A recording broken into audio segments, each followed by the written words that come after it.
Buenos días y sean bienvenidos a la serie de Seminarios Web México de Metal Forming 2025. Este es el cuarto y último seminario web de la serie, organizados y presentados por la revista Metal Forming y la Asociación de Conformados a Precisión, la PMA. Me llamo Rodolfo Marroquín y, a nombre de David Klotz, presidente de la PMA, y de Mike Bolan, editor de la revista Metal Forming, me complace fungir como moderador de las series de las sesiones de este día. Además, agradecemos a nuestros patrocinadores Oro, Seiji y Nidec Press Automation, cuyo apoyo nos permite llevar a cabo esta serie de seminarios web, al igual que a Principal Financial Services, patrocinador plata, y a Wilson Tool y Winters Controls, patrocinadores bronce. Adicionalmente, les informo que el Departamento de Capacitación Técnica para el Desarrollo de la Fuerza Laboral de la PMA ofrece capacitación esencial para las empresas mexicanas de conformados de metales. Con su reciente primer distrito en México, la PMA puede brindar soluciones locales para la fuerza laboral. Sabemos que atraer y retener talento es un desafío, pero el equipo de la Fuerza Laboral de la PMA trabajará con ustedes para ayudarlos a mantenerse competitivos. Para obtener más información, se pueden comunicar con el equipo de desarrollo de la Fuerza Laboral de la PMA enviando un correo electrónico a la dirección workforce@pma.org. Antes de dar inicio a nuestra presentación de hoy, a continuación algunas observaciones sobre las sesiones Zoom a presentar. Estas sesiones serán grabadas para archivo. Además, las mismas podrán ser vistas en línea y o descargarse en fecha posterior. Los participantes en estas sesiones recibirán un correo electrónico cuando ya estén disponibles para su descarga. También les informo que todos los participantes solo estarán en modo solo escuchar. El ponente y los demás participantes no podrán escuchar ningún otro audio durante el programa. Sin embargo, ustedes podrán enviar sus preguntas durante las sesiones usando el enlace QIA, o sea, preguntas y respuestas, localizado en la parte inferior de su pantalla Zoom. Al igual que al final de cada presentación, aclarando que se cuenta con un tiempo limitado, por lo que de quedar algunas de estas preguntas sin respuesta, podrán solicitársela al ponente en forma directa vía electrónica posteriormente. Muy bien, entonces, antes de nuestra primera sesión de este día, les presentaremos un breve video de Nidec, patrocinador oro de este evento. Ali, video.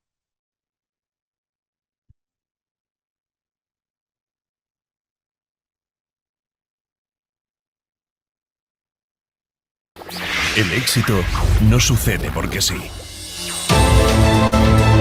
Sucede superando límites, elevando el listón y convirtiendo lo ordinario en extraordinario. Nidec Press Automation. Una marca, un mundo de soluciones.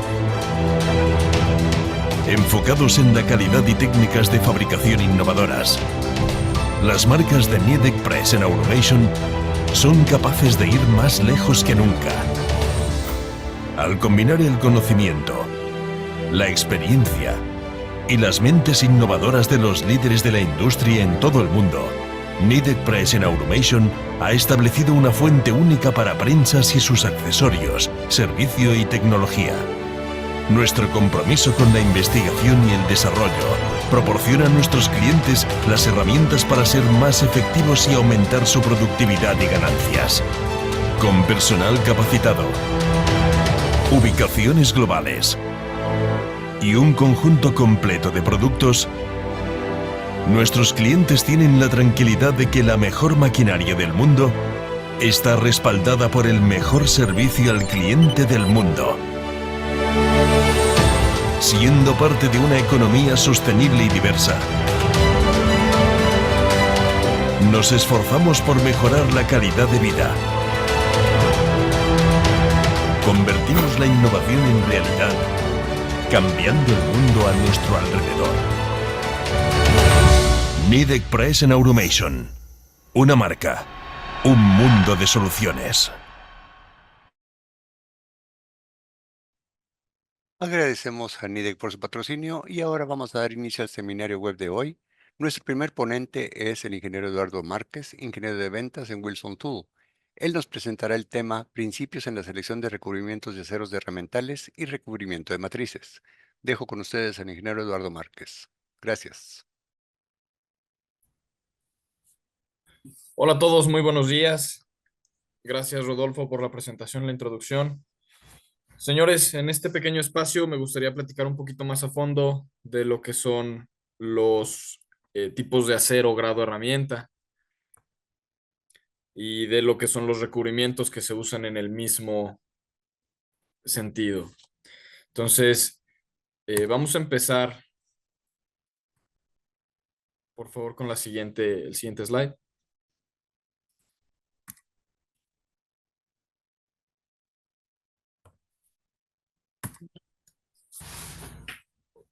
Tipos de acero grado herramienta. Alice, ¿me ayudas con el siguiente slide, por favor? La siguiente definición.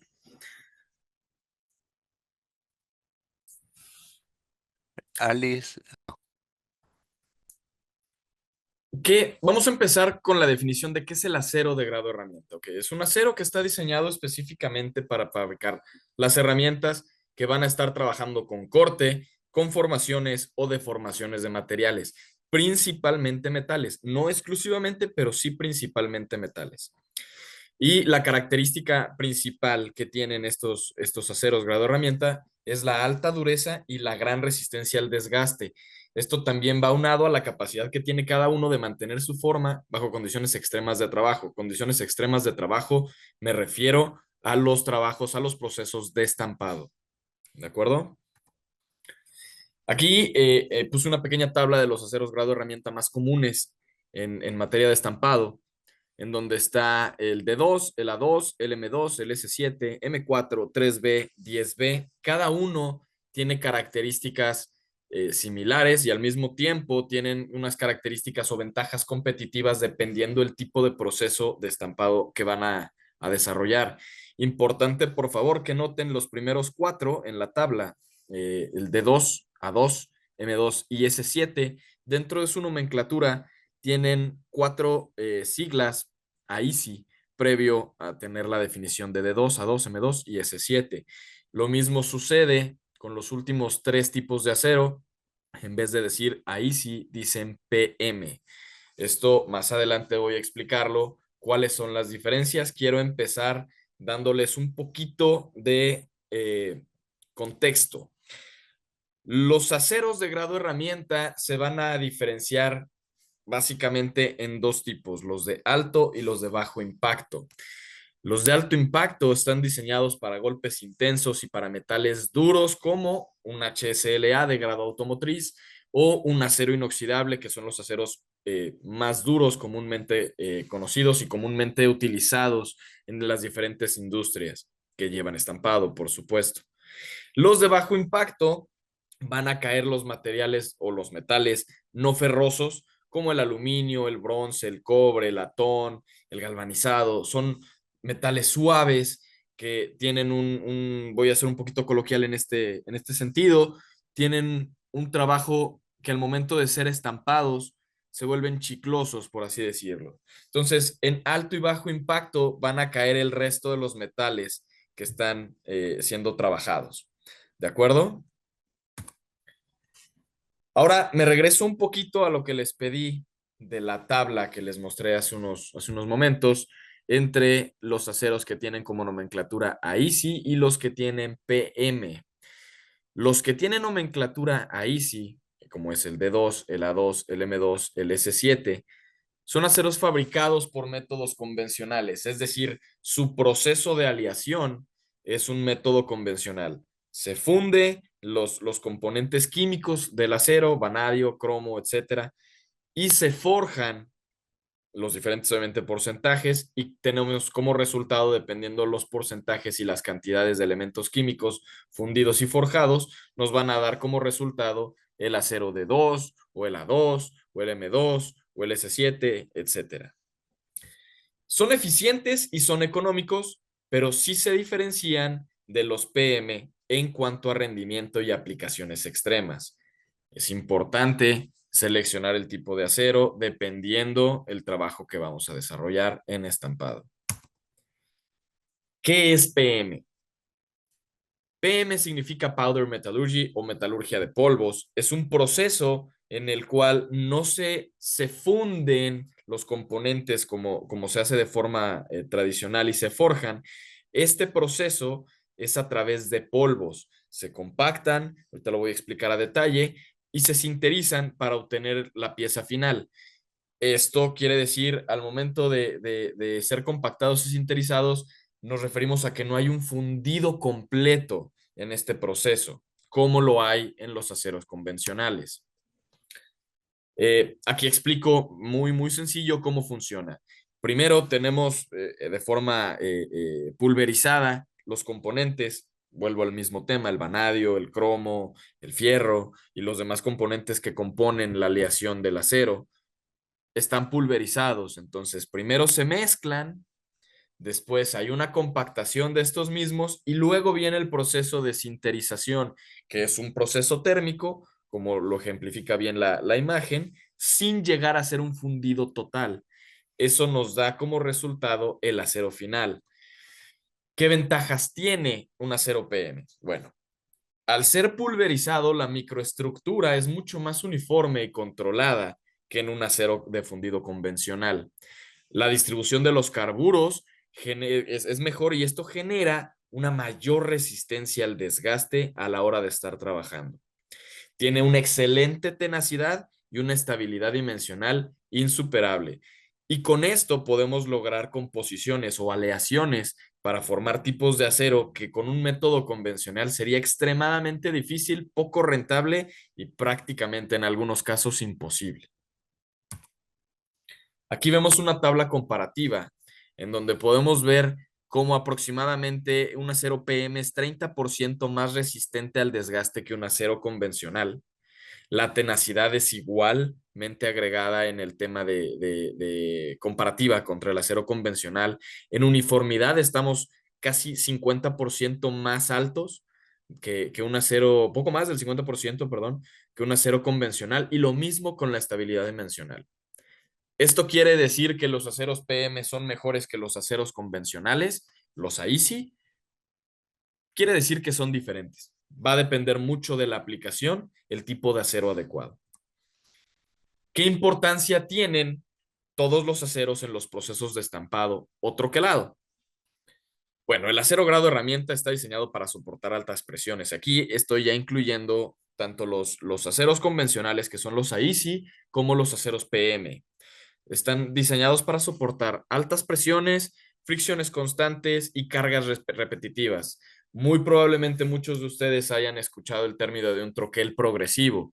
A eso se refiere con una carga repetitiva, que el troquel tiene varios ciclos o varios golpes por minuto de forma constante. Tas, tas, tas, tas, tas. Es mucho esfuerzo para un acero. Si es un acero que no es de grado herramienta, esto va a fallar indudablemente. Por eso la importancia de este tipo de acero. Reducimos las fallas prematuras y vamos a mejorar la precisión del troquelado. ¿Cuál es la precisión del troquelado? Básicamente la calidad de la pieza final. Vamos a obtener una pieza de mayor calidad que ya sea que cumpla con los requerimientos de calidad para nuestro cliente, ya sea que nuestro cliente sea el usuario final o sea una armadora, ¿no? En el caso de un tema automotriz. Y vamos a disminuir también los tiempos de inactividad. Esto, al disminuir los tiempos de inactividad del troquel, es dinero puro en el tema de estampado. Si la prensa no está trabajando, es dinero que estamos dejando de generar. Entonces es importante que las prensas tengan la capacidad y la eficiencia suficiente para estar trabajando de forma adecuada. Las propiedades clave que impactan en el rendimiento. Aquí primero quiero empezar por dos definiciones que muchas veces suele confundirnos, y es la tenacidad y la dureza. Hardness and toughness en inglés. La dureza es la capacidad que tiene el acero para resistir el desgaste, para resistir las deformaciones. Si le aplicamos una fuerza a un acero, vamos a poder medir la dureza antes de que éste se deforme o ceda a la presión. Y en el trabajo de un estampado, pues tenemos fricción constante. A esa fricción viene agregado un desgaste, y un acero que no sea de grado herramienta, el desgaste va a ser inmensamente mayor. Entonces, ahí empezamos con la definición de dureza. Y la tenacidad, por otro lado, es la resistencia o la capacidad que tiene el acero para eh, resistir antes de romperse o de fracturarse. Muchas veces cuando estamos trabajando algún proceso de estampado, un tema común que no sea, por supuesto, temas de alineación de prensa o de operación, que sea exclusivamente de los aceros, es que falla cuando golpeamos con un acero de grado herramienta, pero no adecuado, y estamos golpeando un acero inoxidable que es muy duro, un acero muy abrasivo, tenemos mucho desgaste, ahí entra la dureza, y muchas veces tenemos rupturas o fracturas en la herramienta, en el punzón principalmente. Porque, bueno, ahí el tipo de acero tiene un nivel de resistencia en tenacidad diferente para el trabajo que está desarrollando. Lo que quiero decir con esto es que dependiendo el tipo de material que vamos a utilizar, es el tipo de acero que vamos a seleccionar. La estabilidad térmica, esto es propiedades, son propiedades que se mantienen a altas temperaturas. Al haber fricción en el trabajo de estampado, la temperatura en el material, en la herramienta, va a aumentar. Esto puede provocar una falla en deformaciones por la misma temperatura elevada. El acero grado herramienta está diseñado para soportar altas temperaturas. Y la maquinabilidad, por su término adecuado en base al librito, la realidad es que coloquialmente lo conocemos como maleabilidad. Ese es el término adecuado o el término más coloquial que tenemos para la maquinabilidad. Es decir, que podemos formar diferentes figuras, diferentes diseños de la herramienta para dar el acabado, que ya pueda ser un formado, pueda ser un cortado, pueda ser un extruido, pueda ser un embutido. Es decir, el proceso que se requiera, el acero grado herramienta es muy maleable y nos permite trabajar con él para poder llegar al resultado final en la pieza final.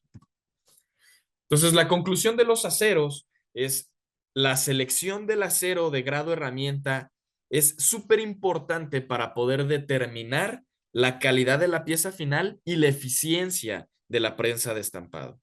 Vamos a balancear la dureza y la tenacidad a la hora de la selección del acero de grado herramienta. Es bien importante para poder maximizar el rendimiento y que podamos tener una reducción de costos operativos. ¿Hasta aquí alguna pregunta? Permíteme un tantito, ¿cómo se mide la dureza?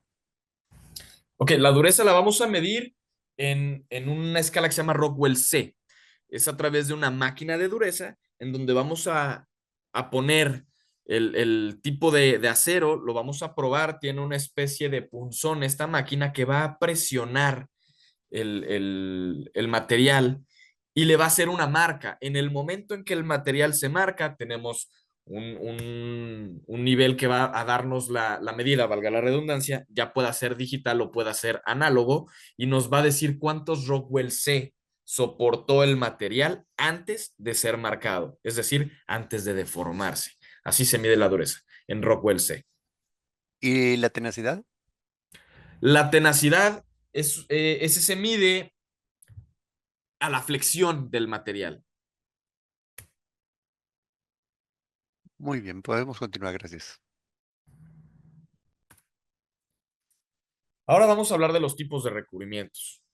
Esto es de suma importancia si queremos tener una pieza final de muchísima más calidad y queremos darle más vida útil a nuestra herramienta, que ya de por sí seleccionamos el tipo de acero adecuado. ¿Qué son los recubrimientos? Son unos tratamientos de superficie que van a mejorar, como lo dije hace un momento, el rendimiento y la vida útil del herramental.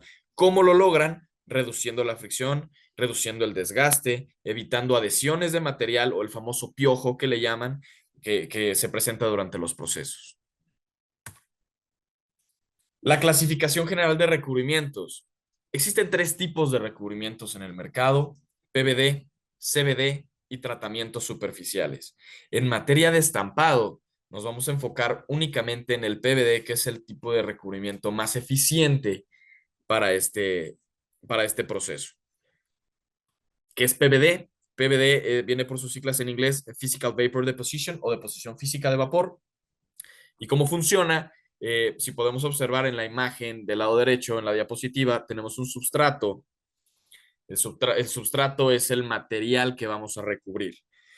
Este substrato se posiciona en una cámara de vacío y tenemos dentro de esa misma cámara el material que va a ceder sus propiedades, es decir, el que va a recubrir al sustrato o al elemento a recubrir. Antes de que continúes, ingeniero, para regresarnos un poquito, ¿cuál Ujú. es la mayor dureza que pueden alcanzar los componentes de cero de grado de herramienta? Sobre 62 y 64 Rockwell C es el más adecuado para trabajo en temas de estampado. Muy bien, continuamos. Bueno, continúo en el tema de la explicación del proceso de recubrimiento. Hacemos pasar energía eléctrica para formar un arco eléctrico a través de electrodos y con esto elevamos la temperatura a tal nivel que el material que va a ceder sus propiedades, es decir, el que va a recubrir, se va a evaporar, va a cambiar de fase y se va a volver un plasma, una especie de vapor molecular. Esto a través de un proceso eléctrico de carga eléctrica positiva y negativa en el sustrato va a jalar esas moléculas formando una capa que va a ser recubierta, que va a ser, perdón, el recubrimiento, que va a ser el que apoye en el trabajo de estampado. Si vemos en la imagen, la punta o la parte viva de los punzones que estoy mostrando ahí llevan ya un tratamiento de recubrimiento. Importante mencionarles que los recubrimientos deben ser aplicados únicamente a las partes expuestas al trabajo. No debemos recubrir todo el punzón porque lo único que va a pasar es que vamos a estar tirando el dinero a la basura. Las partes de sujeción del punzón, como es la cabeza o como es la gota o inclusive el mismo cuerpo o shank o body que le llaman del punzón, esos no trabajan, esos no están en contacto con el material estampado, no hay necesidad de recubrirlos. ¿Qué función tiene? Bueno, ya lo mencioné antes, la reducción de fricción en el herramental, el aumento, perdón, de resistencia al desgaste por abrasión y adhesión, y van a aumentar la resistencia térmica. Recordemos que en los tipos de acero, cuando lo mencioné, cuando tenemos un incremento de temperatura, tenemos un incremento de desgaste o posibles deformaciones. Entonces, si tenemos un recubrimiento, vamos a reducir ese exceso de temperatura y se resume a una vida útil más larga en el trabajo de estampado en el herramental recubierto. ¿Qué beneficios tiene? Tiene una mayor vida útil, tenemos menos paros por mantenimiento reafilado. Si la herramienta dura más, quiere decir que los operadores pueden seguir operando, valga la redundancia, la prensa sin tener que estar parando por temas de mantenimiento, ya sea preventivo o muchas veces correctivo o inclusive reemplazo del herramental por fallo. Y como lo dije en un principio, la prensa, mientras más tiempo pueda seguir trabajando, más dinero está generando. No queremos que se pare, eso aumenta los costos de la compañía, aumenta la carga de trabajo de los operadores, tiempos muertos y la carga de trabajo del tool room por el mantenimiento que tienen que hacer a los troqueles. Eh, Tienen un mejor desempeño el herramental cuando se trabajan con metales o materiales difíciles como el acero inoxidable o el aluminio. El acero inoxidable por un lado siendo muy duro y el aluminio por otro lado siendo muy blando. Ambos generan muchos problemas dentro del herramental si no tenemos acero de grado de herramienta adecuado y no tenemos un recubrimiento adecuado. Por supuesto, dejando de lado los errores humanos que pueden ser de operación o que pueden ser de alineación de la prensa. Todo lo que estoy explicando aquí, tanto en el acero como en los recubrimientos que estamos hablando en este momento, es importante considerar que esto está pensado en condiciones normales de operación. Quiere decir que pensando en que la prensa tenga una alineación correcta, en que hayamos seleccionado correctamente las holguras entre punzón y matriz, que hayamos determinado el acero de grado de herramienta adecuado y por supuesto el recubrimiento y que los operadores tengan la capacitación adecuada para la operación de la prensa correctamente. Siendo así, el acero y el recubrimiento van a tener un rendimiento muy por encima de lo que cualquier otro tipo de acero o de lo que un acero sin recubrimiento podría dar. Y adicional a todo esto, tiene una calidad superficial en la pieza estampada muy superior. Es decir, la terminación de la pieza final para el usuario final es mucho más limpia, un acabado mucho más uniforme, es decir, vamos a poder controlar la calidad completa de la pieza final. Como conclusión, elegir el recubrimiento adecuado va a optimizar el desempeño del herramental.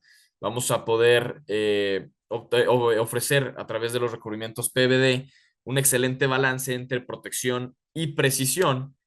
Protección para nosotros, si tenemos que estar reemplazando la herramienta, pues es dinero que vamos a estar desperdiciando, tiempos muertos y todo lo que acabo de explicar. Entonces, por eso es muy importante que podamos considerar esto como una inversión, porque lo es, lejos de un gasto adicional. He visitado o he tenido la oportunidad de ver muchas personas que dicen, no, sin recubrimiento, así me sale más caro. La realidad es que en un periodo de tiempo no tan largo, sale mucho más caro trabajar sin recubrimientos que con recubrimientos. Es literalmente una inversión, no un gasto. ¿Preguntas? ¿Cómo se determina el recubrimiento adecuado? Esto va a ser un factor que vamos a poder determinar en base, al tipo de material que vamos a golpear o estampar, el espesor de este mismo material y la velocidad de la prensa, es decir, cuántos ciclos o cuántos golpes por minuto tiene la prensa o el troquel. No es lo mismo golpear un acero inoxidable que golpear un cold roll o golpear un bronce o un aluminio. Entonces, dependiendo del tipo de material a estampar o golpear, vamos a seleccionar el tipo de recubrimiento considerando espesor del material y velocidad de la prensa. Puedes continuar, ingeniero. Ok, pues muchas gracias por tu tiempo, señores. Es un tema muy, muy profundo que podría llevarnos 5 o 6 horas si profundizamos en los procesos de aleación, en los temas ya de metalurgia o profundizamos en las composiciones químicas de los recubrimientos, pero considero que esta parte les da un poquito de idea de la importancia que tiene la selección de acero grado herramienta en los procesos de estampado y asimismo el tipo de recubrimiento, cómo nos van a ayudar a ser muchos más eficientes en nuestros procesos, a más eficiencia en los temas de costos y mucho más eficientes con nuestros tiempos de trabajo. Tenemos otra pregunta que pregunta el ingeniero Marco Antonio Sánchez. Recubrimiento recomendado para un galvanil de 1 milímetro de espesor. ¿Qué velocidad tiene la prensa, ingeniero? De esa, Nas dice, no me indica más. Tal vez ahorita que escuche, tal vez te mande la pregunta sobre, o te la aclaración sobre qué espesor. Ok, existen dos recubrimientos básicos o multipropósitos, como lo queramos ver, que puede ser Optima Wear Beater, en donde su composición son nitruro de titanio y carbono nitruro de titanio. Uno tiene una resistencia a desgaste mayor que el otro, siendo el Optima, el carbono nitruro de titanio, eh, pudiera funcionar. También el wear beater es el famoso recubrimiento oro. Este lo encontramos o lo podemos ver hasta en las ferreterías, son las brocas que se ven doradas en la parte de trabajo. Así luce, me voy a regresar un poquito. No sé si se pueda ver mi punzón, pero estoy hablando del primero y el segundo recubrimiento de izquierda a derecha. Optima siendo el más multipropósito y Wear Beater siendo el segundo más efectivo. El galvanil es un metal blando en su composición que también se vuelve chicloso. Entonces, los problemas más comunes que tenemos en este sentido pueden ser o suelen ser rebabas en la pieza o adherencias en la herramienta. Ambos van a ayudar a hacer más lubricado el proceso y el trabajo del punzón a la hora de entrar sobre el material y pasar por la matriz. Ambos van a ayudar a reducir este problema. ¿Cuál? Necesitaríamos determinar la velocidad de la prensa y saber cuál es el problema principal para poder determinar el recubrimiento a sugerir. Toda esta gama de recubrimientos que estoy mostrando en este momento están pensados o caen más bien entre los últimos dos, de derecha a izquierda, Forte y Slipmax. Forte siendo para metales extremadamente duros, HClA o acero inoxidable, y Sleep Max para metales extremadamente blandos, aluminio, galvanizado también podría entrar en esa categoría, pero los demás son escalas intermedias. El recubrimiento se determina, como lo dije, de acuerdo a las necesidades del cliente en el material, el espesor y la velocidad de la prensa. Si escogemos un Forte, por ejemplo, para un acero inoxidable, pues sí, va a funcionar, seguro va a funcionar, pero ¿realmente es lo más eficiente en temas de dinero?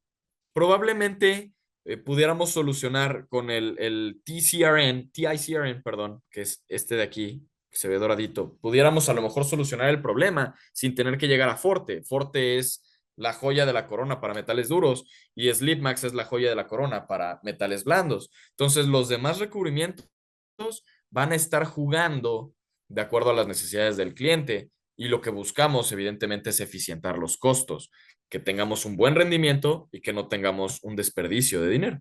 Entonces, sí necesitaríamos saber un poquito más acerca del proceso para poder recomendar un recubrimiento.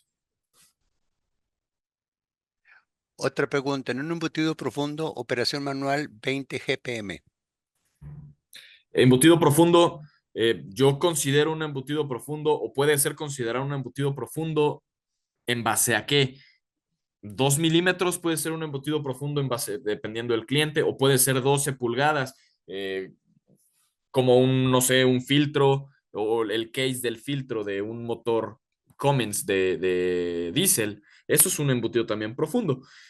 En embutidos lo que buscamos es lubricidad, es decir, que el trabajo sea lubricado, porque normalmente hay fractura de la pieza final si no es el recubrimiento adecuado. Ojo también, para embutidos es importante considerar las holguras. Eso es clave. Si la holgura no está bien entre punzón y matriz, ni el mejor recubrimiento hecho por Dios lo va a solucionar. Normalmente, para temas de embutido profundo, Slipmax es el más adecuado. Pero, ojo, volvemos a lo mismo. Hay que hacer un análisis un poquito más profundo. Muy bien, hasta ahorita es la pregunta que teníamos pendiente. Muy bien. Pues muchísimas gracias por el tiempo, señores. Si quisieran hablar de un poquito más, creo que tenemos por ahí un par de minutos todavía. Si quisieran tocar algún tema adicional en lo que yo pueda apoyarles, con todo gusto. Muy bien, en cualquier caso, ingeniero, pues vamos, sabemos que tiene su correo electrónico, si lo puedes volver a poner en pantalla, por favor, ¿Cómo para no? que cualquier otra pregunta que pueda surgir posteriormente, ¿verdad? Te la hagan llegar directamente. ¿Te parece? Muchas gracias, Rodolfo. Claro que sí. No, muchas gracias a ti por tu presentación. Y posterior a esto, les avisamos a nuestros asistentes que vamos a tomar un pequeño receso de 10 minutos. En 10 minutos continuamos. Muchas Gracias. gracias a todos. Buen día. Buen día.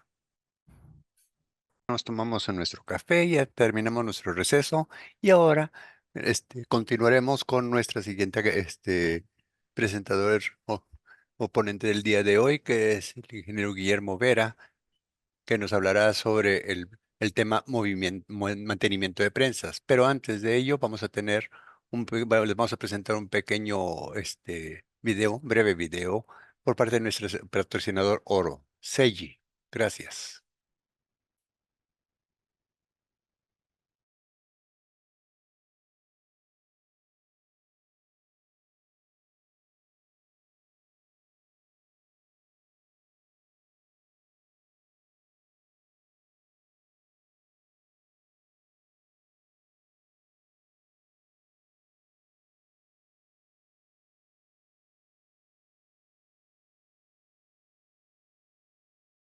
Hola, soy Hugo Álvarez de Seiji México. Hola, soy Alfonso González. Seiji es una compañía taiwanesa con más de 62 años de experiencia fabricando prensas mecánicas y servo. Queremos compartir contigo aspectos importantes de Seiji. Podemos apoyarte con tu proyecto desde la concepción, durante el proyecto y hasta la finalización, y teniendo la capacidad de poder implementar e integrar cualquier periférico que necesites para tu proceso de estampado. Contamos con más de 400 prensas instaladas en México y más de 3,000 prensas instaladas en Estados Unidos y Canadá. También tenemos una gran lista de prensas en stock. Regularmente tenemos una lista de más de 30 prensas listas para ser enviadas a tu planta. Tenemos un confiable equipo de servicio técnico y refacciones en México. Un completo equipo de ventas, servicio técnico e ingenieros a cargo de desarrollo de su proyecto. Estamos para servirle.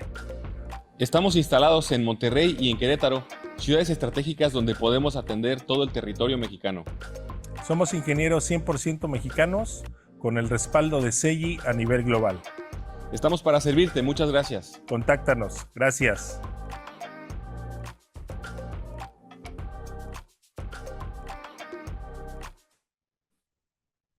Agradecemos a CEGI por su patrocinio y ahora dejo con ustedes al ingeniero Guillermo Vera. Ingeniero, gracias. Muy buenos días.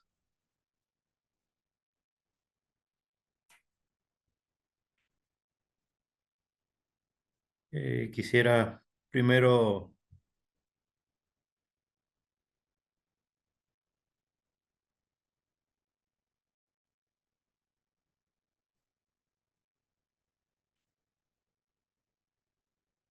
confirmar si se puede ver mi pantalla, por favor. Sí se ve, ingeniero. Okay. Procede, Muy por buenos favor. días, tengan todos.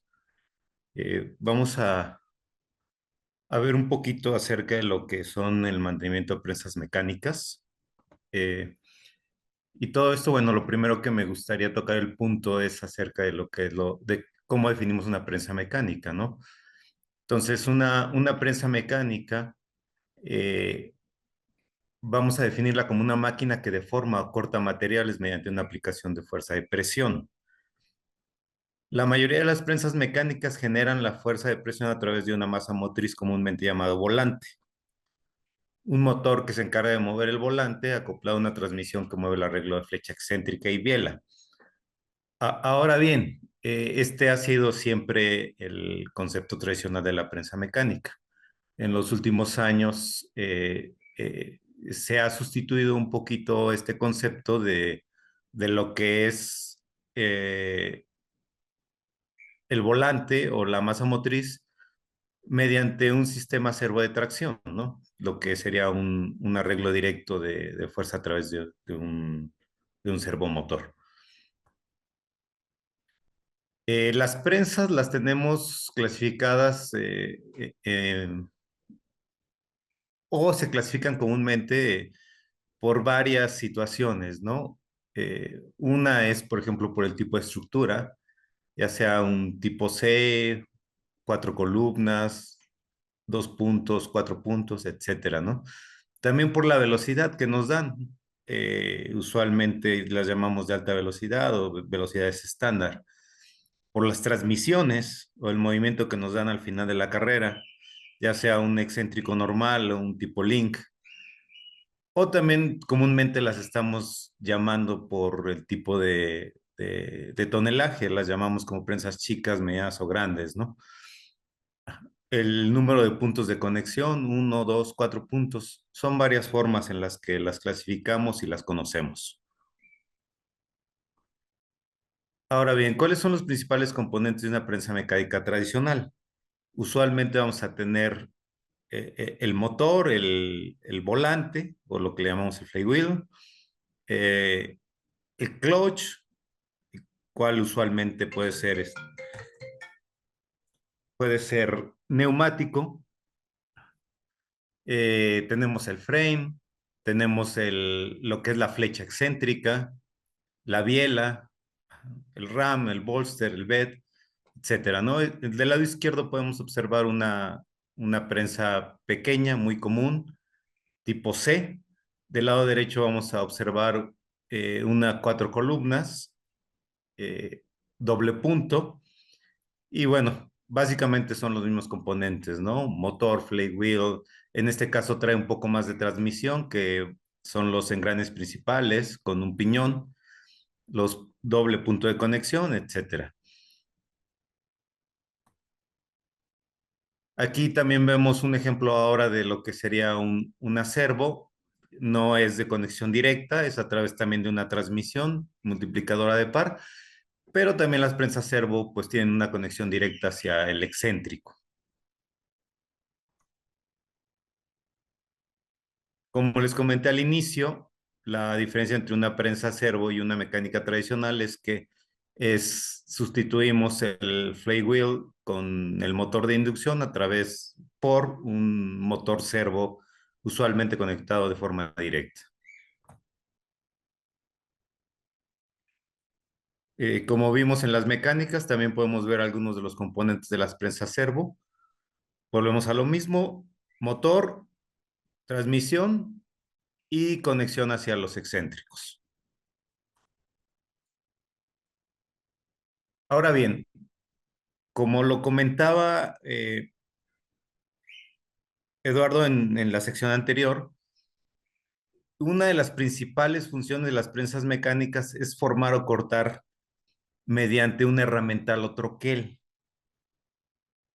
Debido a este concepto, resulta importante la precisión mecánica de la prensa, ajá, por lo cual es importante la revisión de la misma. ¿Qué revisamos usualmente? Vamos a revisar paralelos entre el carro del slide o mesa, los claros o tolerancia en las guías y la perpendicularidad del movimiento del carro del slide. Todo esto para asegurar que nuestro herramental funcione de forma correcta.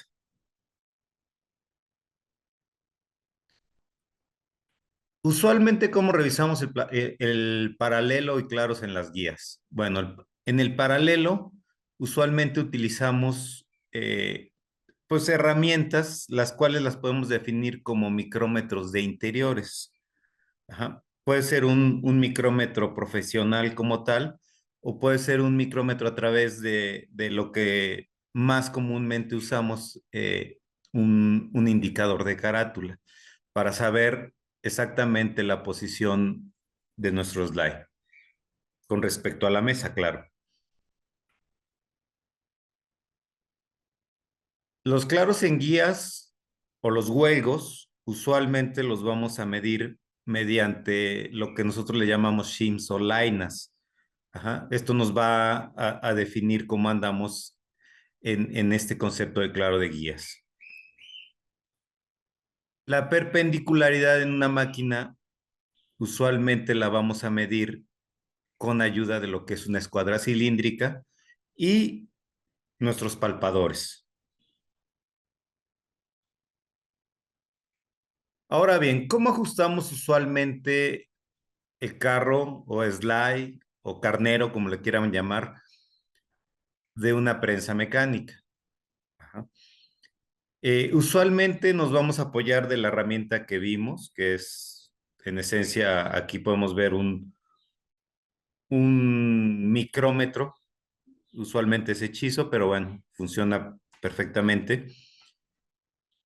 Y lo que vamos a hacer es empujar. Normalmente las guías van a tener de la forma tradicional esta forma, ajá, que son puntos adelante, puntos laterales y puntos atrás.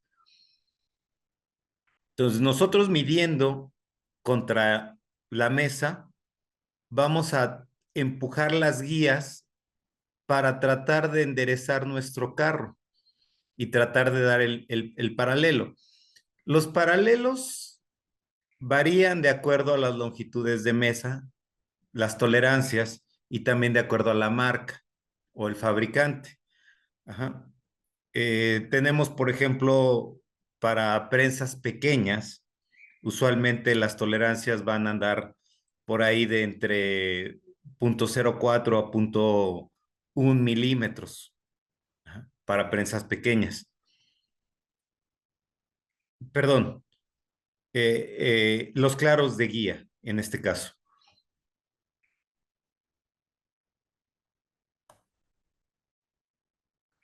Ahora bien, otra cosa importante que medimos en el mantenimiento de las máquinas son los desgastes de los puntos de conexión. Los puntos de conexión pueden ser los bujes, que hay en la flecha excéntrica, el buje de la biela, el punto de conexión de la biela con el RAM. Y bueno, ¿cómo usualmente hacemos esta medición? Esta medición usualmente la hacemos aplicando, quitando el sistema de contrabalanceo para que nuestro sistema caiga totalmente y aplicando una contrapresión, la cual usualmente corresponde al 5% de la capacidad nominal de la prensa. Es decir, si es una prensa de 100 toneladas, necesitaríamos aplicarle 5 toneladas de contrapresión y medir los huelgos totales. Ajá. Estos huelgos totales nos van a dar la idea de cuál es la suma de los totales de cada punto. Normalmente tenemos entre punto 1 y punto 2 por cada punto. Entonces, con esta prueba podemos definir cómo andamos en desgaste total de los puntos de conexión y saber si requiere ya algún tipo de requerimiento a la máquina de mantenimiento mayor. Embragues. Bueno, aquí vamos a ver algunos tipos de embragues. Ajá. Los embragues los podemos tener de tipo seco, neumático. También tenemos el tipo húmedo, neumático, y también de accionamiento hidráulico. Un momento, ingeniero. Usualmente los embragues para prensas chicas y medianas son los actuados neumáticamente y para prensas grandes son los actuados hidráulicamente. Tengo un par de preguntas, ingeniero, relacionadas ambas precisamente con el punto anterior de las guías y los puntos de conexión. ¿Qué Sí, tolerancias son aceptables en los claros de guías y lo mismo en los puntos de conexión? ¿Qué tolerancias son aceptables? en los claros de guías, para prensas pequeñas, que nosotros los determinamos más o menos hasta 200 toneladas, eh, los vamos a tener como mínimo por ahí de 0.04 milímetros y como máximo de 0.1 milímetros. Para prensas medianas, eh, el máximo se nos puede ir aproximadamente a 0.2 milímetros y para prensas grandes sube un poco más. Por ahí hay una relación entre lo que es la dimensión del carnero, ¿ah?, para dar las tolerancias exactas, pero es lo que vamos a tener. Ahora vienen los puntos de conexión.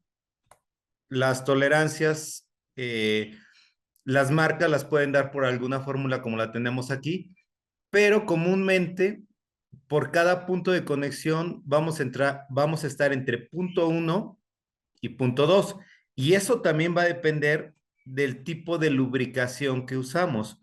Ajá. Algunas máquinas utilizan grasa y entonces tiene que abrir un poco la tolerancia más, y algunas máquinas utilizan aceite y la tolerancia se puede cerrar un poco más. Pero van a oscilar entre punto 1 y punto 2 para cada punto. Continuamos, gracias. Ok, para los clutch o los embragues, usualmente en el mantenimiento, pues no tenemos mucha forma de medir cómo andamos en cuanto al clutch. Se utilizan algunos mecanismos, los tiempos de frenado, los tiempos de embragado, ajá. Pero bueno, para las revisiones rápidas, pues básicamente lo que tenemos es revisar lo que nosotros le llamamos el stroke. El stroke básicamente nos va a dar una medida que es el claro que tenemos entre pastas. Ajá. Evidentemente, si tenemos desgaste de pastas, esos claros van a ir abriendo. Cada marca nos brinda por ahí una tabla donde nos dice, cuando tengas este claro arriba de esto, significa que ya tienes que hacer un reemplazo de pastas o de discos de nuestro clutch. Ajá. También tenemos formas de revisar los rodamientos de montaje del volante, que es usualmente montado sobre el clutch, y esto se hace mediante la oscilación. Si empezamos a tener oscilación, quiere decir que tenemos algún problema ya de rodamientos. Entonces hay algunas pruebas que se hacen midiendo los axiales que tenemos en nuestro flywheel, etcétera, ¿no? Es evidente también que se tiene que hacer una revisión de las fugas de aire, si es de actuación neumática, o fugas de aceite, si es de actuación hidráulica. Y revisar que no tengamos fugas de aceite en las cámaras cuando son sumergidos en aceite.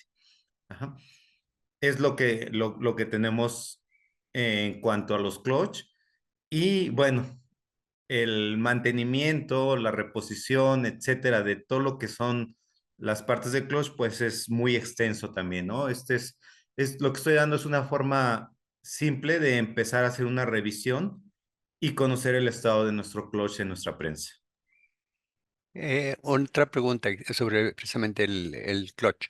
¿Existe alguna medida mínima para la cual el clutch funcione adecuadamente o que sea necesario cambiarlo, etcétera? Bueno, esto sí depende específicamente de cada marca. Ajá, cada fabricante en su máquina nos indica cuál es el stroke en el cual se diseñó el clutch inicial y nos dice normalmente en el manual cuál es el stroke máximo que vamos a tener, que nos va a indicar que ya tenemos desgaste excesivo y que, bueno, va a requerir ya un reemplazo de las pastas de desgaste. Continuamos, gracias. Bueno, vamos a irnos ahora a lo que es el contrabalanceo en las prensas. Muchos no le toman importancia, pero la realidad es que el contrabalanceo es muy importante, ya que nos permite tener un trabajo suave de la máquina. Yo el contrabalanceo siempre lo he ejemplificado como un auto que está subiendo una cuesta. Ajá. Así pasa con las prensas. Eh, el auto cuando va a 45 grados en una cuesta requiere mucho esfuerzo para poderla subir, pero una vez que llega a la cima y baja, tiende a acelerarse, tiene un efecto contrario. Con las prensas pasa lo mismo. Cuando va hacia abajo la prensa tiende a acelerarse y cuando regresa en su carrera tiende a forzar más el motor. Entonces, el contrabalanceo lo que nos hace es un sistema dinámico, es como ponerle un resorte al auto. Cuando va hacia arriba le ayuda y cuando va hacia abajo lo frena para que la energía sea constante y no tengamos subidas y bajadas de corriente en el motor. Y de igual forma, nos hace que los puntos de conexión siempre estén tocando en la parte de golpeo. Ajá. De lo contrario, tendríamos un efecto de golpeo arriba y abajo y desgastaría nuestros puntos de conexión con el tiempo. Entonces, sí es muy importante el balanceo, es muy importante ver las tablas de calibración del balanceo, ya que si ponemos troqueles muy pesados, usualmente hay que subir el balanceo, y si son troqueles muy livianos, tenemos que reducir la presión del balanceo, ¿no? Ahora bien, en cuanto al mantenimiento, bueno, pues es evidente que hay que revisar sobre todo los rods de los balanceadores, que no tengamos rayones. Ajá. Lubricarlos si es que el fabricante nos indica que llevan lubricación y sobre todo revisar que no tengamos pues fugas en los mismos, ¿no? Espero que se haya entendido un poquito mejor y sí, para mí es importante que se tome en cuenta pues el buen funcionamiento del balanceo en las prensas. Protección hidráulica de sobrecarga. Eh, la protección hidráulica de sobrecarga es básicamente que nuestra prensa es en el punto de conexión entre el tornillo y el slide, usualmente va a tener una cama de aceite. Es decir, no va a estar golpeando metal con metal. Golpea en una cámara de aceite, la cual usualmente va a estar presurizada en su forma más común por una bomba hidráulica activada por aire. como un balancín de aire que genera la presión hidráulica. Y la presión en la cámara va a estar monitoreada por nuestra válvula. Nuestra válvula normalmente va a tener un set point y ese set point es de acuerdo al tonelaje de la máquina. Usualmente los fabricantes calibran la protección hidráulica de sobrecarga en cuanto a lo que sería en este caso, la capacidad de la máquina, vamos a poner una máquina de 100 toneladas, más un 5 al 10%. Rebasando esa capacidad, bueno, se debe de activar nuestro protector de sobrecarga. Aquí estoy poniendo una imagen de lo más común, de lo que es un sistema hidráulico de sobrecarga, con un reset manual. Hay reset que son de forma eléctrica, pues es un reset manual en la cual nosotros podemos liberar la presión de sobrecarga eso de forma manual. Lo que siempre me han preguntado, ¿cómo calibramos nuestro sistema de sobrecarga? Bueno, usualmente tenemos que ayudarnos de una herramienta de calibración, que es una celda de carga. Tenemos que golpear la máquina hasta llegar al punto de ruptura del sistema de sobrecarga y cerciorarnos que está de forma adecuada calibrada. Ahora bien, la sobrecarga, de acuerdo al tipo de válvula, va a tener la forma de regulación. Muchas veces es algún tipo de tornillo con resorte que va interno en la válvula y que es el que manipulamos.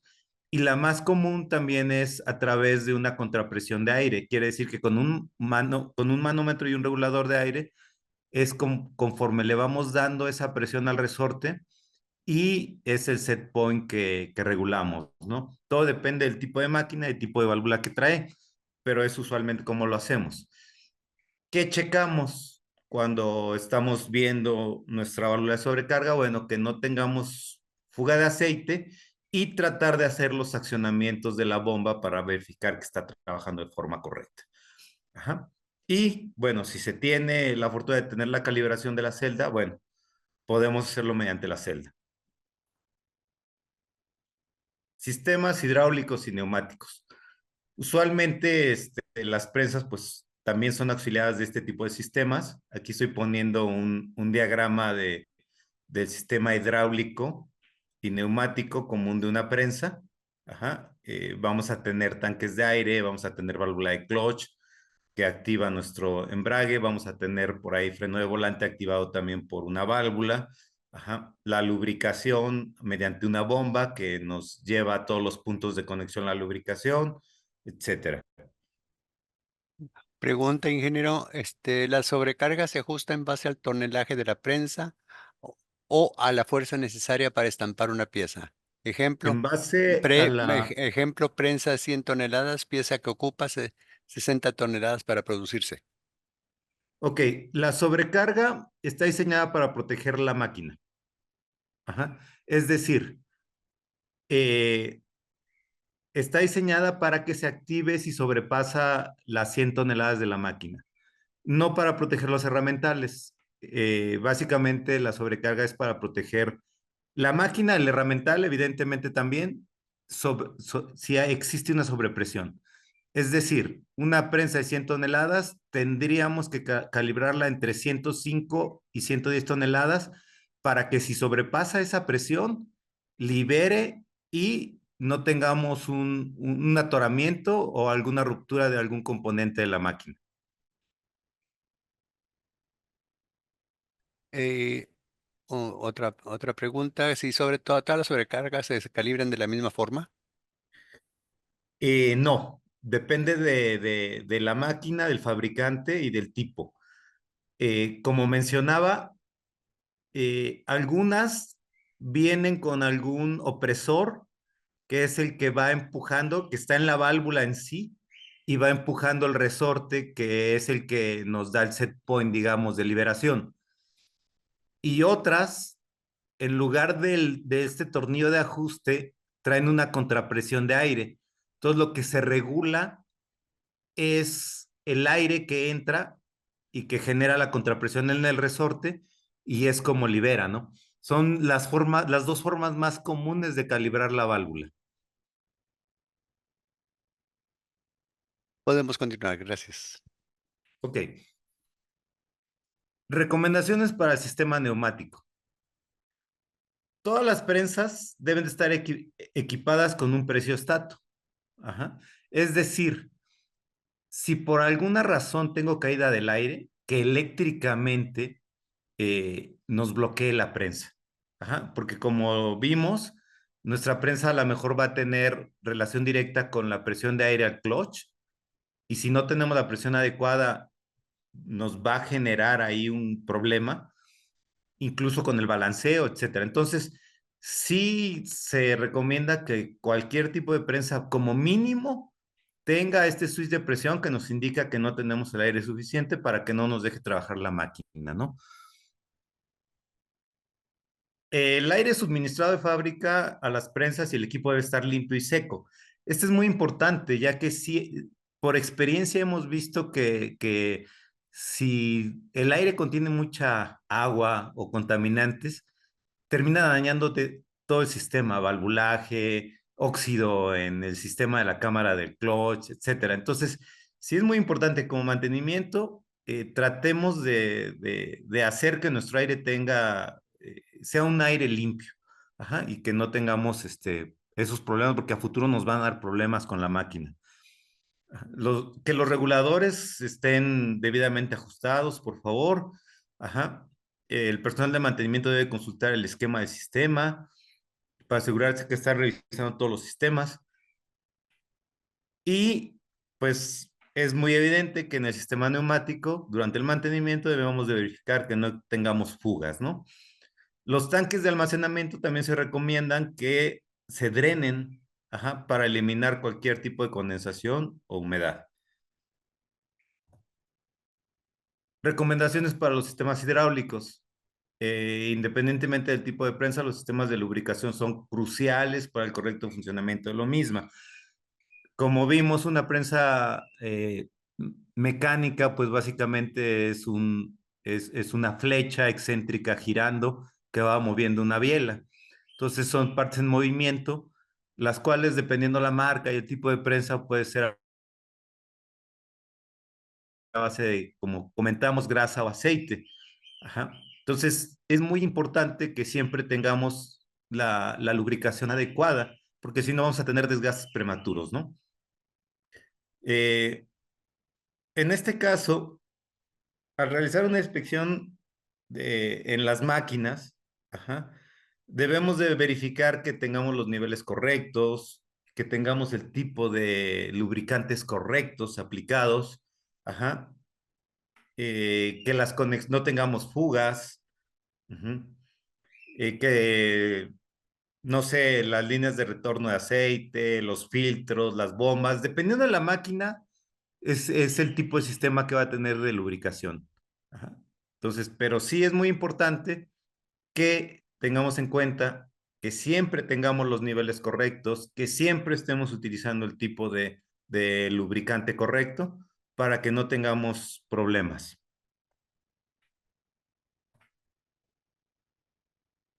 Ok, controladores en las prensas. Este actualmente es muy importante, ya que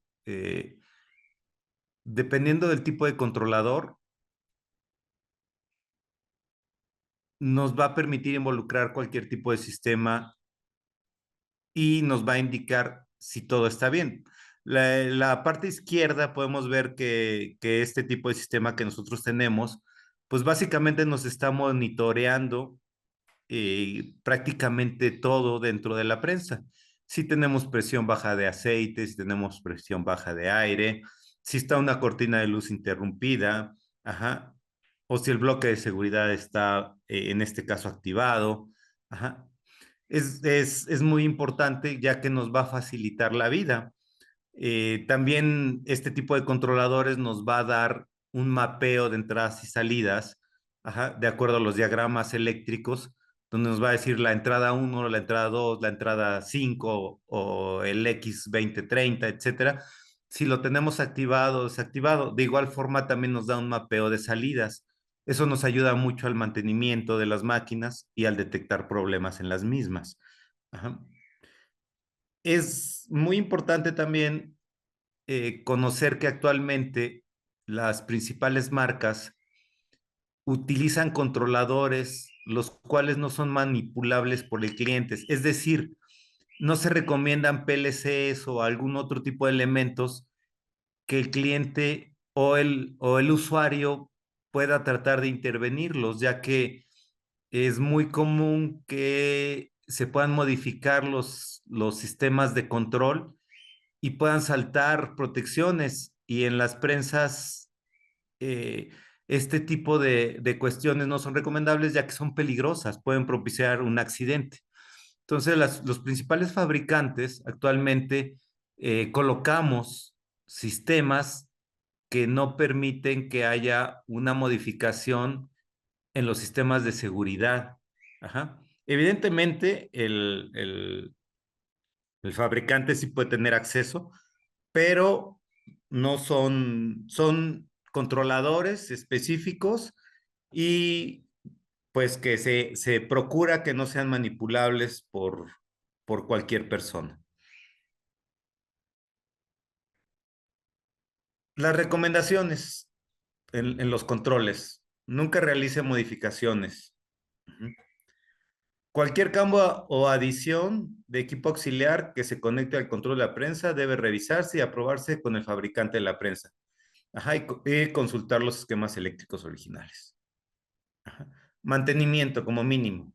Verificar todos los módulos de operación y confirmar su correcto funcionamiento, incluyendo lo que es el apagado, hincho, ajuste, golpe sencillo y continuo, paro de emergencia, paro en punto superior, sobrecarga hidráulica, ajuste de corredera, ajá, y confirmar que se detengan los puntos de ajuste de fábrica superior. Además, para verificar todas las protecciones del punto de operación estén instaladas y funcionando correctamente. Es decir, ¿cómo verifico que mi controlador esté bien? Tratando de simular todas las acciones y ver que nos esté detectando y actuando de forma correcta en todos o cualquiera de las cuestiones que nosotros les tratemos de simular. Es recomendado que la prensa use controladores cumplan con la normatividad aplicable, ya que asegura que está equipada con los sistemas mínimos de seguridad requeridos. Es lo que les decía hace un momento. Bueno, ya me extendí un poquito, pero vamos muy rápido a lo que serían los programas de mantenimiento. Y es recomendable siempre verificar las recomendaciones del fabricante proponga en sus manuales. Usualmente existe una sección sobre mantenimiento. Entonces, dependiendo la máquina, siempre la recomendación es apoyarnos de lo que el fabricante nos indica.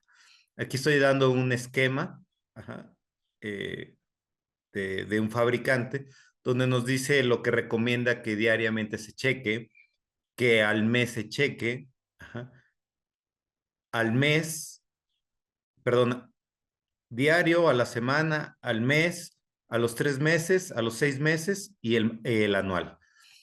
Finalmente, cada uno de estos puntos posteriormente vienen detallados en los manuales, ¿no? ¿Cómo lo hago? ¿Con qué herramienta los hago? Ajá, y cuáles son los targets que hay que tener para decidir si requerimos hacer algo o no. También las marcas en sus manuales nos indican las principales o los principales elementos a cambiar de acuerdo a los tiempos estimados o de acuerdo a los números de golpes de las máquinas. Entonces, mi recomendación es siempre apoyarse del fabricante como tal.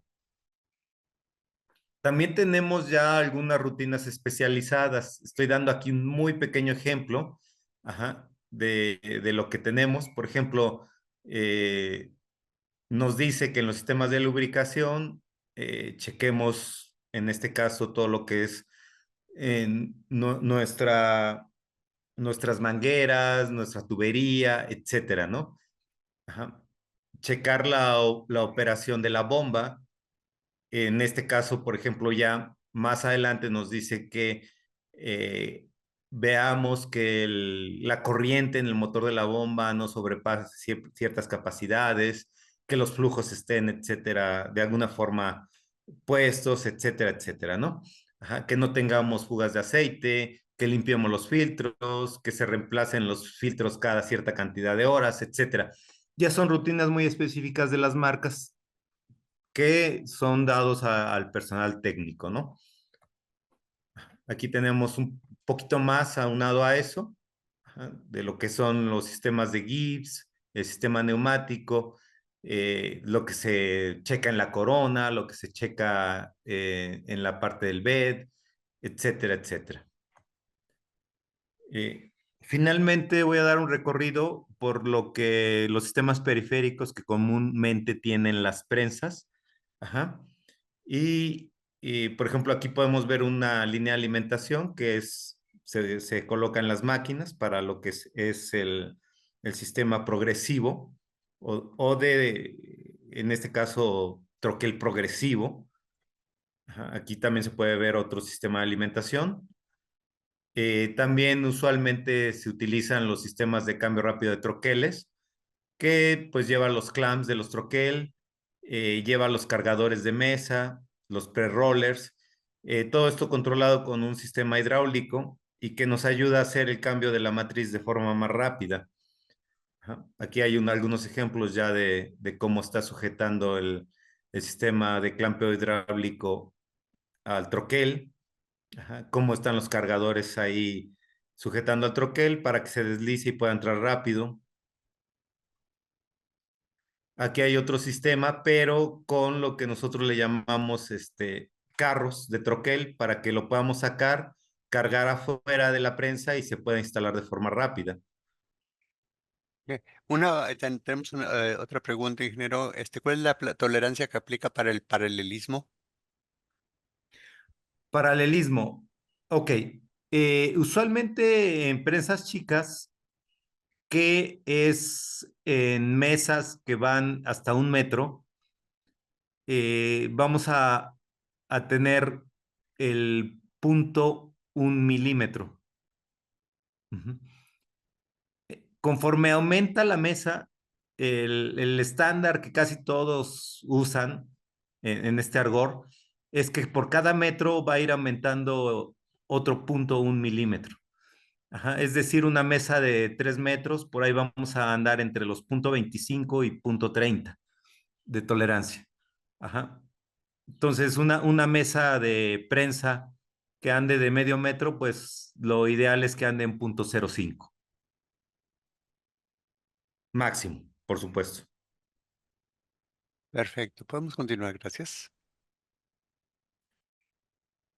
Ok, aquí podemos ver otros periféricos. ¿Qué es lo que usualmente a nosotros como mantenimiento nos solicitan? Bueno, nos solicitan la conexión de estos periféricos, ¿no? Entonces, de acuerdo al periférico es como vamos a tratar de integrarlo a nuestra máquina. Usualmente los nuevos controladores ya traen estas entradas para estos periféricos e incluso monitoreados. Entonces, mi recomendación es que nos apoyemos nuevamente en los diagramas de la máquina para poder integrar todos los periféricos de la misma. Aquí podemos ver una actuación ya con lo que sería la alimentación automática a base de robots. Ajá. Y bueno, finalmente sería todo. Ojalá y les haya ayudado un poco. Aquí dejo también mi correo, por si lo quieran apuntar y cualquier cosa. Y Este, bueno, dar tenemos las gracias. antes Sí, de que des por terminado, ¿cómo podemos validar si funciona el sistema de clamps de una prensa? sistema de clamps. Ujú. ¿Cómo podemos validar si funciona? Si funciona el sistema de clamps de una prensa. Bueno, primero que nada, estos sistemas están diseñados para que si tenemos alguna fuga o algún problema, bloquee totalmente el trabajo de la máquina. Es, es muy riesgoso que podamos perder presión, ajá, en lo que es el clamp, porque se quitaría la fijación del troquel.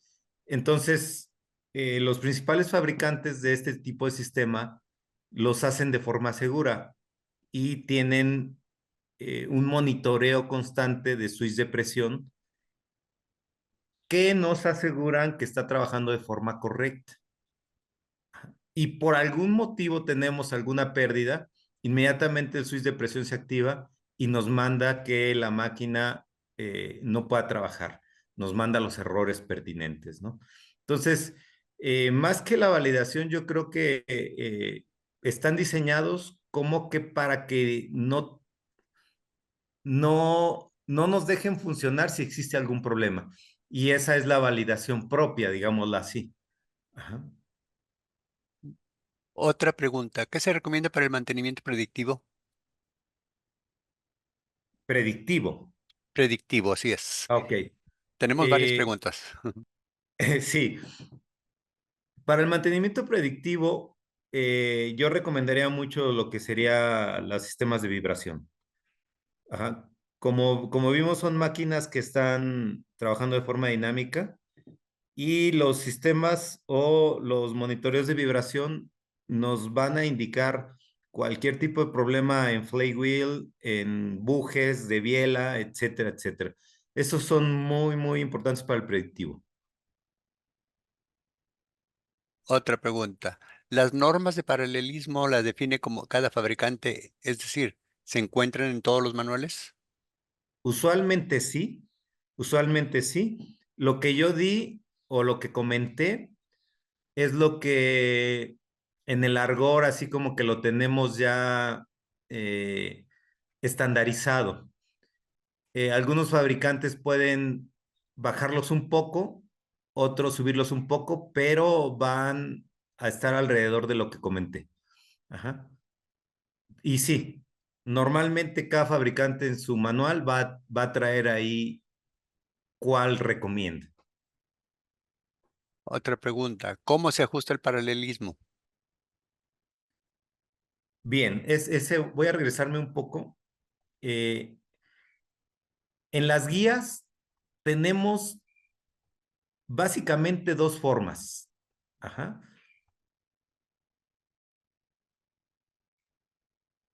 El que vemos aquí, que es a base de tornillos que van a empujar tanto lateral como atrás adelante las guías.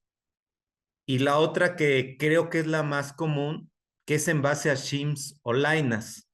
Es decir, voy a poner lainas de mayor espesor para que se retire el contacto, ajá, entre el gib y la guía, entre la guía, perdón, y el bronce, ajá, o quito lainas para que cierre. Son las dos formas, ajá. Eh, mediante tornillería que va empujando, ajá, el tornillo empuja la guía para que cierre o la jala, y mediante shims o lainas que se van poniendo y quitando para dar el huelgo correcto. Ahora bien, desafortunadamente, el ajuste depende mucho del feeling del mecánico que lo haga, ajá, para determinar cuántas lainas o cuánto tengo que cerrar.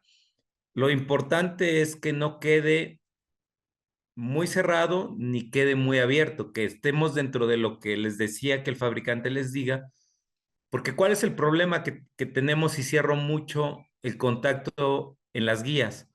Que nos va a generar calor y se va a tender a frenar la máquina.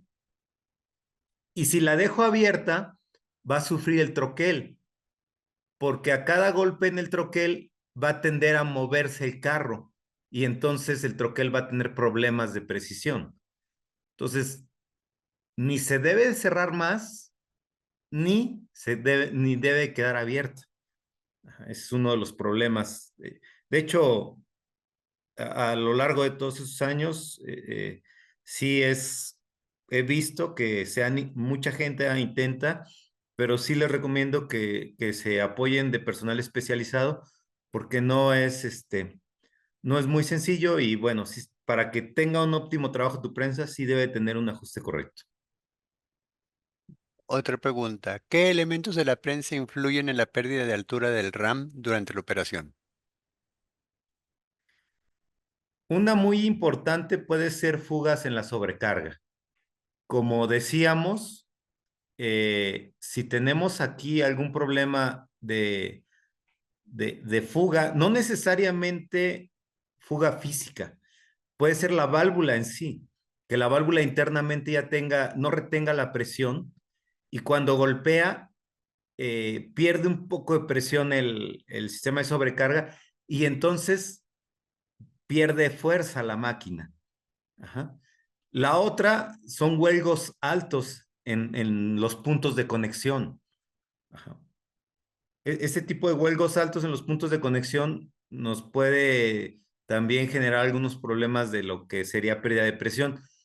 Y la otra, que tengamos un problema en el frenado del sistema de ajuste. Normalmente los sistemas de ajuste, los más viejitos, por ejemplo, eran manuales, mediante una llave. Y una vez que llegábamos al set point, tenía un tornillo que trababa, ajá, cerraba, por decirlo así, y trababa para que no se meneara ya el ajuste.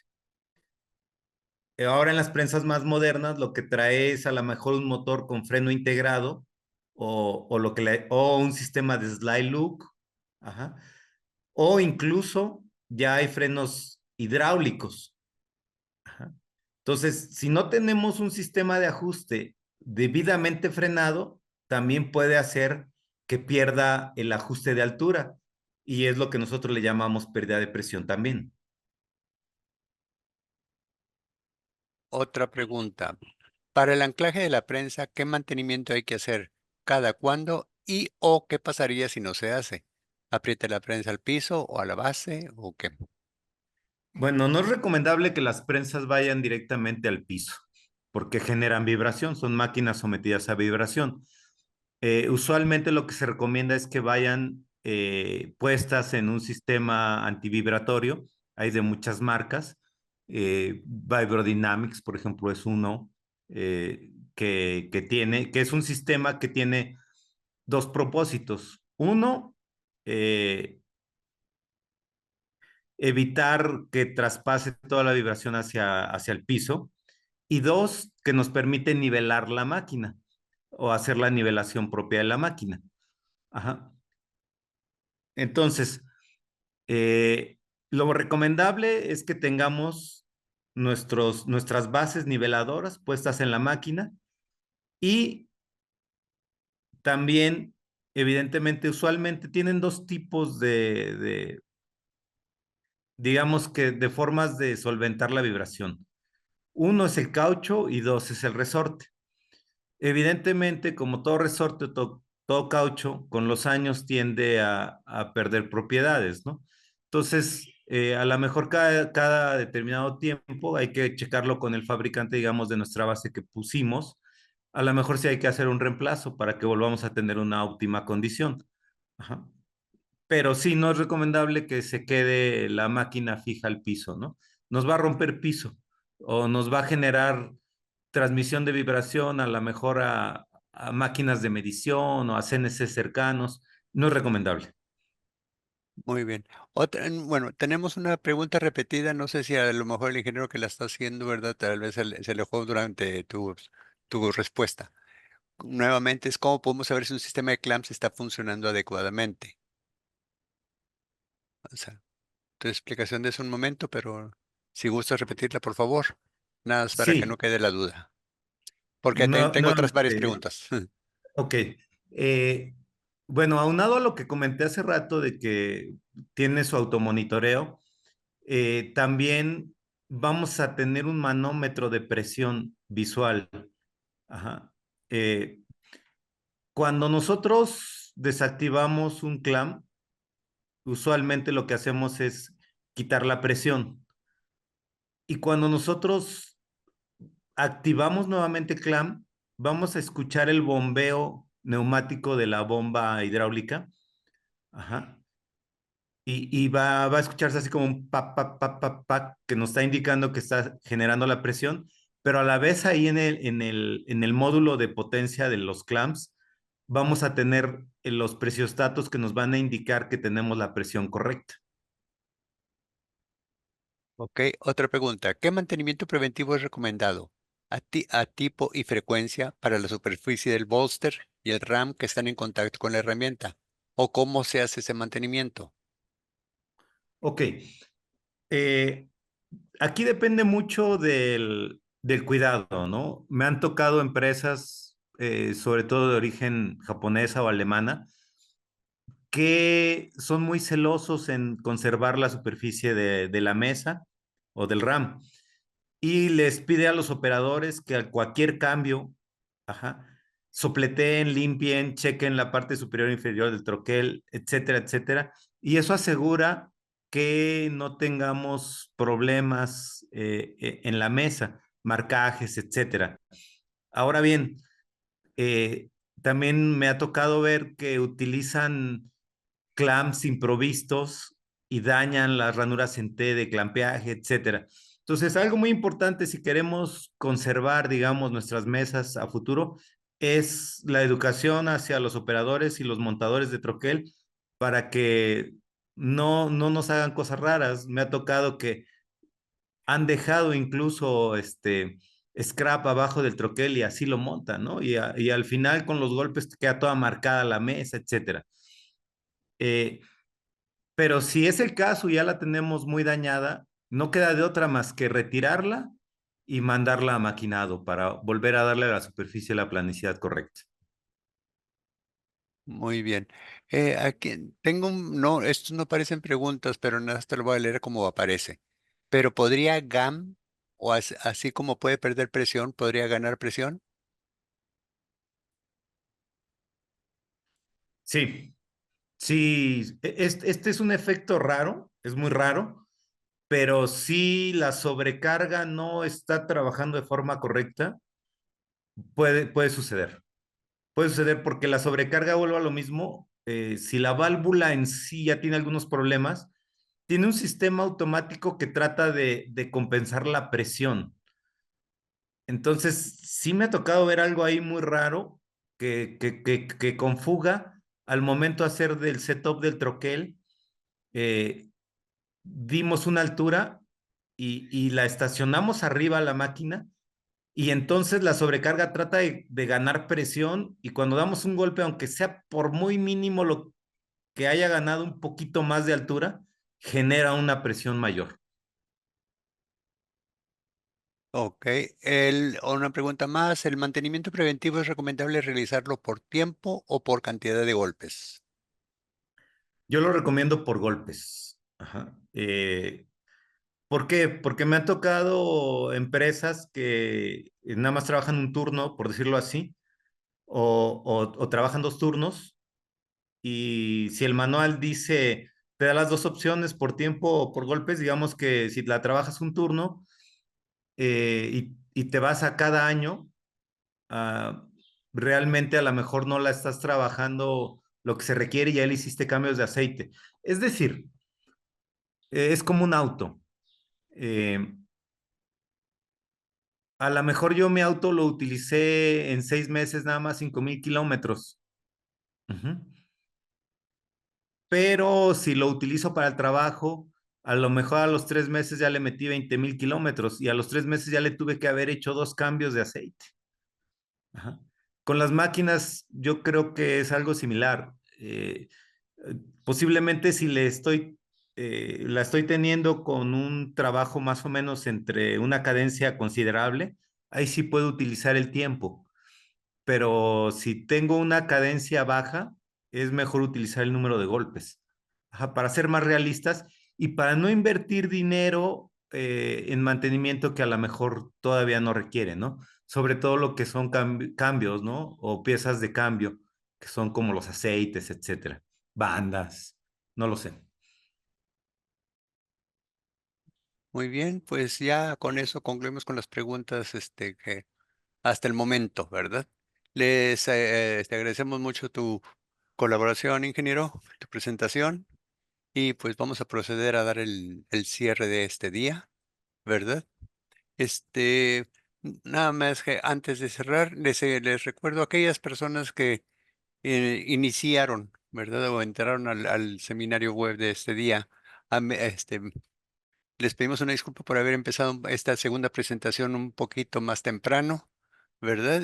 Pero se les recuerda que todas las presentaciones de esta serie de seminarios web se estarán próximamente ya disponibles para bajarse, para verse en línea o descargarse correspondientemente. Y les recuerdo que el Departamento de Capacitación Técnica para el Desarrollo de la Fuerza Laboral de la PMA ofrece capacitación esencial para las empresas mexicanas de conformados de metales con su reciente primer distrito en México. La PMA puede brindar soluciones locales para la fuerza laboral. Sabemos que atraer y retener talento es un desafío, pero el equipo de fuerza laboral de la PMA trabajará con ustedes para ayudarlos a mantenerse competitivos. Para obtener más información, se pueden comunicar con el equipo de desarrollo de la fuerza laboral de la PMA enviando un correo a workforce@pma.org. Agradecemos nuevamente a nuestros ponentes del día de hoy, Eduardo Márquez y Guillermo Vera, por su valiosa colaboración y por sus presentaciones de este día. También damos las gracias a todos ustedes por acompañarnos en esta serie de seminarios web y esperamos que nuevamente nos acompañen en la próxima edición. Disfruten de un excelente fin de semana y un año pleno de éxitos. Muchas gracias, que estén bien y un buen fin de semana. Hasta luego.